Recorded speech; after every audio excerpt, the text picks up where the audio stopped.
kebanyakan sih 50% ada yang pakai WO, 50% ada yang nggak pakai WO. Mhm. Tapi aku tuh udah kayak punya format khusus gitu, Kak. Jadi setiap ada Oke. yang klien yang masuk, aku mau ada WO, nggak ada WO, aku buatin panduan lamaran sama panduan akadnya. Mulai dari kepanitiaan keluarga, sekarang khususnya lagi COVID kayak gini, aku bikinin panduan protokol kesehatannya, aku Oh. bikinin susunan acaranya, terus kayak narasi izin menikah, narasi sambutannya, sampai kayak sedetail-detailnya kayak pihak catering harus siap jam berapa. Pokoknya sedetail-detail itu aku bikin untuk memudahkan mereka, jadi mereka tuh ada bayangan gitu loh, Kak. Mhm mhm. Sedangkan kalau mereka menggunakan WO, hal itu mereka dapatkan harus bayar mahal dulu, baru mereka bisa dapat arahan itu gitu. Jadi Mmm. tujuannya Hello Is Me itu sebenarnya ingin memudahkan para klien, khususnya tuh yang sibuk, yang nggak punya waktu, yang nggak mau ribet, pengennya simple, ya udah hubungin aja nih Hello Is Me, online bisa kok diskusinya gitu. Jadi sebenarnya 90% klien aku tuh TM-nya online. Jadi Mhm kita nggak pernah ketemu, jadi bener-bener mhm. diskusi online, rundown-nya ada perubahan apa, ada penyesuaian tuh by online. Nanti aku datang ketika di hari H, 1,5 jam sebelum acara dimulai buat briefing dan koordinasi kepada keluarga dan juga para tamu. Dan kamu ketika hari H datang sendiri atau ada tim nih? Dengan tadi kamu bilang job desk kamu kan banyak banget. Kamu ngatur acara, kamu nyediain gimik-gimik ketika acara itu berlangsung, kamu nge-briefing apa segala macam. Ada tim yang bantu atau one show man gitu sih, Mi? Waktu awal-awal aku berdua sama suami aku ya, dia jadi bantuin nge-brief keluarga pria, aku nge-brief Heeh keluarga wanita. Tapi heeh. makin lama, makin ke sini tuh makin biasa, udah makin apa ya, lebih enak lah plotnya ngaturnya gitu.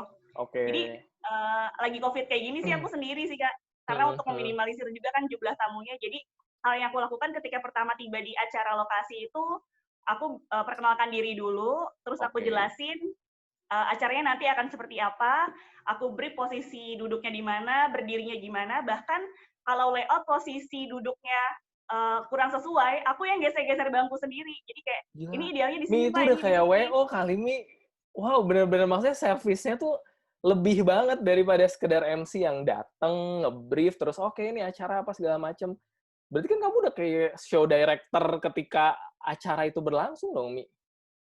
Nah, nah itu dia yang jadi perbedaannya. Jadi aku tuh nggak mau nge-MC Oh, itu cuma kayak nge-MC doang. Tapi buat oke. aku, Ada value-nya acara ya? itu jadi tanggung jawab aku semuanya gitu. Mulai Oke dari oke. sisi tempat duduk, Mhm kehadiran pengisi acara, penghulu udah di mana. Jadi mhm. aku tuh wajib kalau yang acara keluarga tanpa ada WO, ini susunan panitianya. Jadi siapa yang jadi PIC MC, siapa yang bawa baki melati nih, siapa yang jemput penghulu, itu aku udah harus cecer gitu loh Kak. Jadi kayak untuk Wow, mempermudah pekerjaan MC juga sih kalau yang nggak pakai WO. Karena kan kasihan juga sih Kak. bener. Ibaratnya kan kalau pernikahan tuh yang paling bagus yang memudahkan atau meringankan biayanya. Jadi aku ingin Mhm. bantu mewujudkan itu sih gitu. Wih, gila. Jadi aku ngebaca kayak ini tuh Jadi kakak gimana semacam mau sama Hello Is Me jadi? iya, Mi iya, Mi iya, Mi. Boleh nih kayak lagi promosi ya. Mi, aku Tenang, ngebaca kayak seolah-olah itu tuh jadi visi kamu ya. Akhirnya ada satu stage dalam hidup kamu gitu yang aku lihat nih gitu kan, transformasi perjalanan kamu dari mulai dulu kamu waktu SMA ambil semua job karena buat jam terbang, latihan segala macem, kemudian kamu masuk ke fase di mana oke, udah nemu nih arahnya, sekarang belajar sertifikasi segala macem, kemudian mulai, mengomersilkan, istilahnya mengomersilkan, diri, ada peluang-peluang segala macam diambil dengan ada apresiasi berupa mungkin uang atau berupa apa bentuknya. Dan kemudian sekarang tuh visinya tuh kayak memudahkan orang untuk menunaikan ibadah, nikah itu kan ibadah kayak gitu kan. betul Kak. Karena aku juga Wih, pengen diri aku tuh jadi bagian yang bermanfaat buat orang lain gitu. Jadi nggak heeh, cuma benefit uang yang kita terima, tapi di sisi kemanusiaannya kita juga ingin memberikan kemudahan agar mereka-mereka tuh bisa melaksanakan hari bahagianya. Kayak ibaratnya kan nggak semua orang bisa menikah di gedung yang mahal, tapi heeh, aku juga pengen dong acara di rumah atau di resto yang sederhana, tapi ambience-nya tuh kayak acara di gedung by SMI gitu. Ya oke udah, kita Bismillah kita lakuin bersama-sama gitu. oke. Nih kalau ngomongin visi tadi, kamu kepengen mewujudkan misalkan, pernikahan yang sederhana tapi bermakna gitu kan. Tapi kan itu nggak lepas juga dari masalah logistik nih gitu, masalah dekorasi apa segala macem.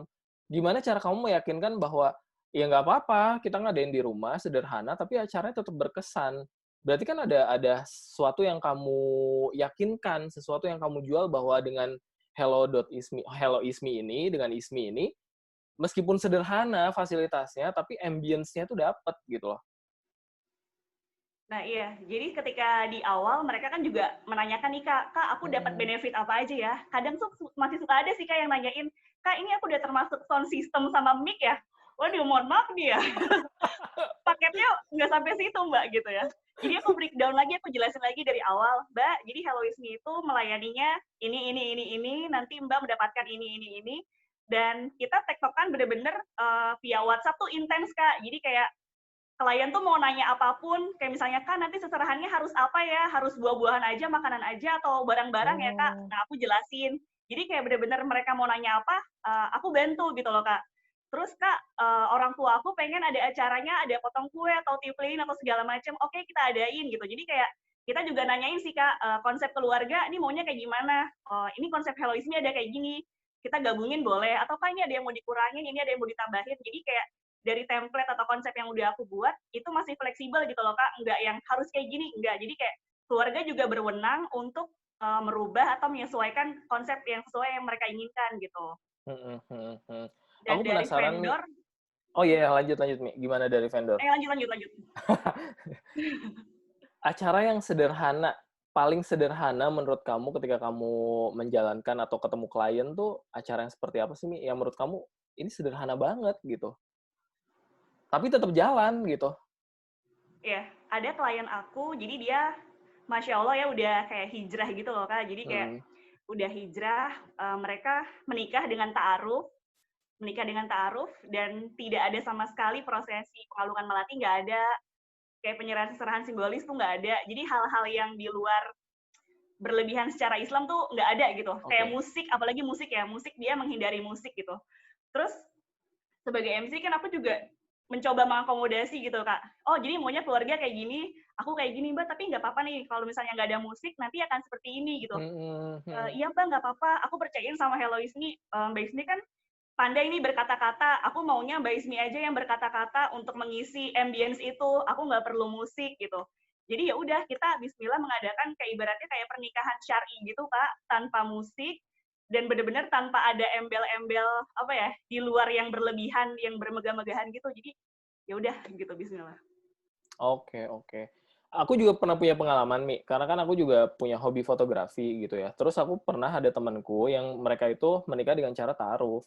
Biasanya Hmm. dulu kalau aku, apa namanya, bantu temenku untuk foto, kayak gitu, foto acara lamaran, aku tuh suka minta izin untuk masuk ke kamar si ceweknya ketika lagi di make up, kayak gitu. Nah, Ya. kalau temenku cewek, mereka mengizinkan aku, kasih aku akses untuk kayak behind the scene-nya gitu loh. Aku foto segala macam ketika mereka lagi make up. Nah, pas itu pertama kalinya kejadian aku ngalamin, si calon yang ceweknya itu bilang bahwa dia tidak mau diabadikan prosesi, yaitu karena dia pakai hijab segala macam. Jadi dia tidak mengizinkan laki-laki itu masuk ke dalam kamar untuk ngelihat proses make up apa segala macem gitu. Jujur aku kayak, wow, terus Kaget. apa dokumentasinya dong kayak gitu. Aku bahkan sampai kayak, beneran nih, nanti kamu nggak ada dokumentasinya atau apa segala macem. Tapi dia bilang bahwa, iya nggak apa-apa kayak gitu. Karena dia hanya butuh dokumentasi ini segala macem. Mungkin itu juga kali ya yang terjadi ketika kamu Ya, jadi menghandle kayak satu lebih klien. menyederhanakan tujuan kali kayak ya. Jadi yang Bener, bener sih. pemanis-pemanisnya itu diminimalisir mungkin gitu. Bener bener bener bener bener. Terus aku mau nanya, kalau acara tadi kita ngomongin yang paling sederhana banget, Mi, gitu kan. Yang paling mungkin bisa dikatakan wow banget selama kamu menjalankan profesi ini, ceritanya gimana tuh, Mi? Aku pernah menghandle klien aku yang ternyata dia itu selebgram Oh hits iya? banget gitu loh Kak. Oke. Kayak pembalap motor, tahu nggak siapa? Oh, Fitra Eri. serius Mas Fitra Eri? Mas Fitra Eri Ya nikah Allah, aku sama suka nonton kliennya namanya channel YouTube-nya dia.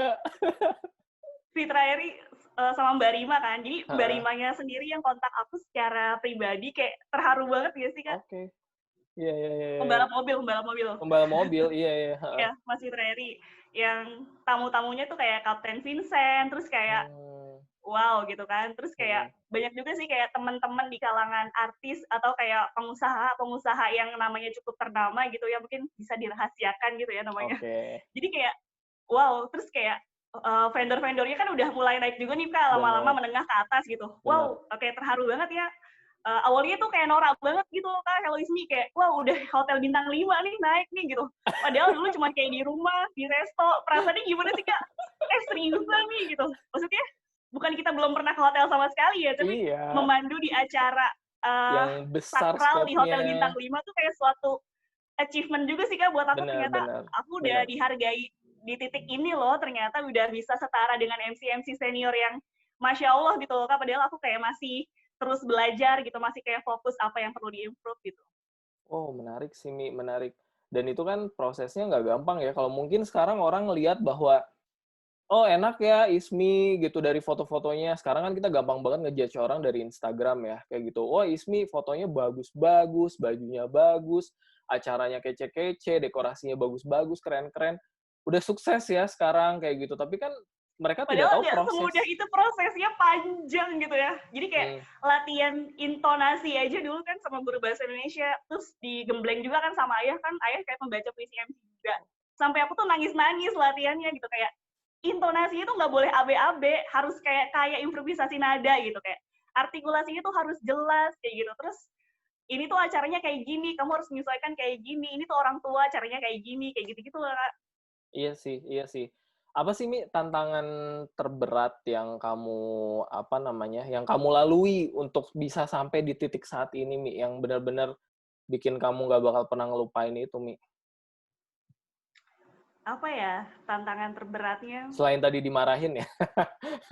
Kayaknya terngiang-ngiang banget, Mi, dimarahin sama ayah. Jadi tantangan terberatnya pernah waktu itu ketika acara, penghulu itu telat Kak, sekitar 1,5 jam.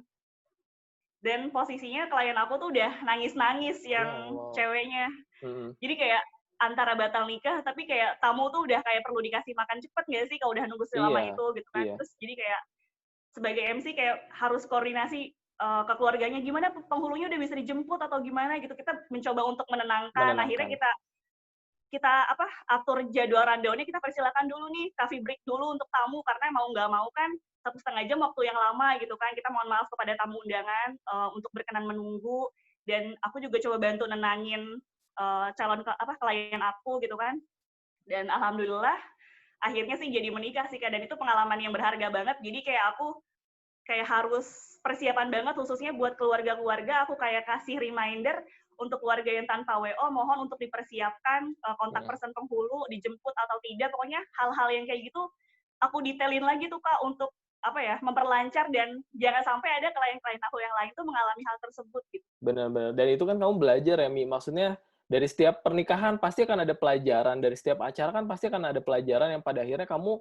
jadi bikin SOP atau guideline bahwa, oh, belajar dari pengalaman kemarin harus kayak gini, belajar dari pengalaman akad yang ini harus kayak gini, gitu ya? Iya bener-bener. Kadang ada juga yang kayak, ini acara Ramatama udah siap nih, harusnya catering kan udah diinfokan 20 menit atau 30 menit sebelumnya udah ready. Bener. Dan cateringnya tuh masih masak, Kak, misalnya di restonya. Dan mau nggak mau, aku kayak harus ngadain acara apa gitu kan. Jadi untuk mengulur waktu sampai cateringnya siap, kayak Mhm gitu. mhm. Oke. Menarik sih, menarik. Dan aku juga sebenarnya tertarik ke ini sih, Mi. Ketika kamu memutuskan untuk menjadi MC formal nih ya, bisa dikatakan ini kan MC formal ya, kayak gitu. Ya. MC formal kan banyak nih jenisnya, ada yang acara seminar, ada yang mungkin acara di government, pemerintahan segala macam gitu kan, protokoler segala macam. Kenapa memilih akad dan lamaran atau yang berhubungan dengan pernikahan ini, Mi? Kenapa memilih spesifik di situ? Apa kamu ngelihat pasarnya cukup, wow, cukup menjanjikan, atau gimana, Mi? Sebenarnya sih MC formal ini aku tidak menutup kemungkinan menghandle acara formal Acara yang seperti lain. acara launching atau Heeh. acara seminar juga aku masih ngambil sih Kak. Oke. Cuma kenapa aku nulis di profil Instagram aku tuh MC lamaran dan akad karena setiap tahun orang pasti Nikah. merencanakan acara pernikahan. Setiap orang pasti ngelancarain acara lamaran. Jadi kayak repeat ordernya tuh pasti lebih cepet sih Kak dibanding Mmm, acara seminar atau event yang itu acaranya kayak 3 bulan sekali atau 6 bulan sekali gitu atau tahunan bahkan gitu. Dan aku melihat peluang di situ ketika itu wow ini MC yang masih muda, berhijab, itu jarang banget. Jadi kebanyakan MC wedding itu atau lamaran itu yang udah senior Kak, yang Bener. kebanyakan berkebaya, yang Hmm. ibu-ibu senior yang berkonde gitu kan, yang Hmm. bener-bener apa ya, kuat banget di adatnya gitu. Dan ternyata aku ngelihat peluang di situ, wah aku bisa nih masuk di sini. Yang jadi MC lamaran waktu itu masih sedikit banget. Jadi kayak belum ada sih gitu. Dan apalagi di acara aku tuh konsepnya aku punya gimmick sendiri, punya konsep sendiri. Ada sesuatu permainan atau games yang itu bikin mencairkan suasana. Jadi acara lamaran tuh nggak cuma kaku tegang-tegangan loh. Pas Benar. lo udah diterima lamarannya, udah bahagia tuh bisa cair lagi suasananya. Dan kata-kata yang aku buat itu sesuai dengan kisah cerita masing-masing klien aku. Jadi nggak akan ada yang sama. Wow. Bagaimana penonton? Ada yang tertarik? Langsung kontak, Aku kaget sesuaikan loh jadwal pas dihubungin kamu. Kak Riki, Ismi nomor handphone kamu masih yang ini. Aku pikir, aduh Kak Riki mau acara apa ya gitu. Amin nih, amin. Doain ya, Mi. Pokoknya aku tag. Nah, Mi, tadi kan menarik ya, maksudnya kamu ngelihat emang ada pasarnya di sini, dan bener ya, namanya orang nikah tuh kan pasti ada aja gitu loh tiap bulan, gimana tinggal kita memasarkan diri aja gitu loh. Sejauh ini, langkah promotif yang udah kamu lakukan untuk mempublish diri kamu, untuk memasarkan istilahnya jasa kamu, itu lebih mengandalkan referensi dari teman-teman yang sudah menggunakan jasa kamu kah? Atau memang kamu melakukan beberapa langkah marketing lainnya, Mi? Jadi aku fokus di sosial media sih Kak Riki. Jadi aku upload kegiatan MC aku di akun Instagram pribadi aku @nuroismi dan juga di @helloismi untuk kerjaan aku. Jadi aku bagi dua. Jadi karena pengurangan apa ya, algoritma Instagram berubah, jadi kayak mau nggak mau kita juga harus bermain cantik ya di Instagram tanpa mengurangi personal branding Benar. aku. Jadi kita gunain hashtag semaksimal mungkin. Jadi aku riset dulu nih hashtag yang sering digunain tuh apa sih kayak gitu. Yang teman-teman sering ngeklik tuh apa gitu. Dari situ mempercepat dan mempermudah sih orang buat nemuin aku gitu. Walaupun sekarang semakin banyak sih Kak kompetitornya gitu. Tapi aku senang sih. Bahkan adik aku sendiri sekarang aku latih buat jadi MC gitu. Malah dia kadang kalau aku lagi penuh, aku lempar gitu. Jadi kita saling berbagi sih. Oke. Bunga ya? Bener ya kalau nggak salah? Iya. Kok tahu juga ya kepoin Iya, ya? tahu dong. Kan inget Bunga, apa namanya, pernah ikutan pageant juga kan dulu ya? Oh ya, Ya kamu kan bener sempet bener cerita bener. kan kayak gitu. Nah, kompetitor makin banyak, kamu nggak ngelihat itu sebagai sebuah ancaman kah? Atau kompetisi kah? Atau gimana sih, Mi? Kamu malah tadi bilang, "Oh, seneng juga," kayak gitu. Karena apakah karena memang ya nikahan itu lebih banyak dari gimana ya, Mi? Maksudnya nikahan tuh kan emang lebih banyak, kita kan nggak mungkin makan semuanya istilahnya kayak gitu, atau apa Betul. sih yang kamu pikirin tuh, Mi? Jadi aku percaya sih Kak, kita tuh udah ada jodohnya masing-masing, rezeki itu emang nggak akan ketuker gitu. Jadi kayak setiap klien tuh udah punya karakter sendiri masing-masing. Jadi kayak, oh karakter si MC ini klik banget nih sama gue yang suka Oke. kayak gini gitu. Jadi aku tuh ngebaca klien-klien aku punya karakter atau kesamaan yang sesuai dengan personal branding aku kayak gitu. Dan sesuai rate juga sih, nggak bohong ya. Iya. Satu frekuensi lah ya, Mi. Iya, satu Jadi frekuensi. pasti kalau ngobrol juga lebih enak, dan emang bener sih. Ya bener, namanya juga jodoh yang tadi kamu bilang ya, pasti banyak kesamaan-kesamaan sehingga cocok nih, mau pakai ISMI nih segala macam kayak gitu. Dan yang menarik lagi sebenarnya ilmu ketika kamu kerja di corporate itu kepake banget ya, Mi, masalah algoritma sosial media. Kan itu kerjaan-kerjaan kamu dulu kan, Mi, bener-bener mau handle satu sosial media, sebuah corporate, sebuah brand kayak gitu. Itu kamu terapkan sekarang untuk diri kamu sendiri gitu loh. Nah, sebenarnya tantangannya itu kan menjadi lebih sulit sih, Kak. Karena yang aku jual ini jasa, ya kan? Beda Bener, sama bener, produk, kan? bener. Jadi kayak aku membangunnya nggak yang setiap hari aku upload, nggak. Jadi kayak aku jadwalin sih, Kak. Kayak misalnya seminggu 2 kali atau seminggu sekali paling sedikit biar nggak drop-drop amat lah gitu ya, Kak. Jadi Hmm. benar-benar diatur gitu. Karena aku nggak mau jadi spam juga buat klien aku yang udah lama follow. Dan alhamdulillah sih mereka nggak unfollow aku, Kak, walaupun udah di MC-in. Jadi kayak malah mereka itu malah jadi apa ya, bagian pencapaian aku, bagian proses aku, malah mereka itu jadi jembatan aku buat Bener. nih rekomendasiin lagi ke teman-teman mereka gitu. Jadi kayak aku makasih banget buat klien-klien aku yang udah berbaik hati masih setia follow Instagram aku gitu. Dan Bener. juga dulu sempet sih Kak, aku waktu merintis @helloisme jobnya masih sepi nih Kak, aku DM-in vendor atau WO. Jadi kayak, "Hai, aku Ismi, aku punya background pengalaman MC gini gini gini. Semoga kita nanti ke depan bisa kolaborasi atau kerjasama ya," gitu.